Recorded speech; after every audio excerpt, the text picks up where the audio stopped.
Quel budget pour la France l'an prochain? Le ministre de l'économie Bruno Le Maire le présentait ce matin au Conseil des ministres. À la clé, 3 défis et pas des moindres: désendetter le pays, lutter contre l'inflation et rendre notre économie plus écologique, plus verte. Le gouvernement espère réussir à économiser 16 milliards d'euros. Voilà pour les principes, Barthélémy Philippe. Alors très concrètement, qu'est-ce que ce budget va changer pour les Français?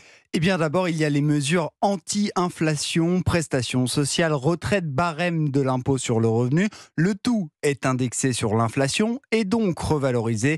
Quelques 25 milliards d'euros de dépenses pour l'État.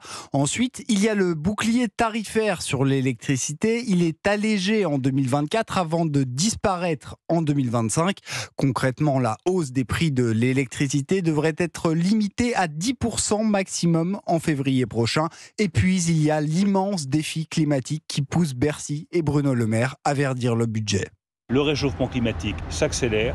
Nos investissements contre le réchauffement climatique et pour la transition écologique doivent s'accélérer. Donc nous revendiquons des investissements massifs à hauteur de 10 milliards d'euros supplémentaires sur la transition écologique. Avec 5 milliards d'euros pour MaPrimeRénov', le gouvernement a fixé l'objectif de 200 000 rénovations énergétiques de logements l'an prochain. Autre défi, la voiture électrique avec un bonus écologique nouvelle formule qui favorisera les véhicules européens. L'enveloppe consacrée n'est pas encore connue. En tout cas, le gouvernement promet un bonus en hausse pour les ménages les plus modestes. En contrepartie, le malus appliqué aux véhicules les plus polluants va lui augmenter.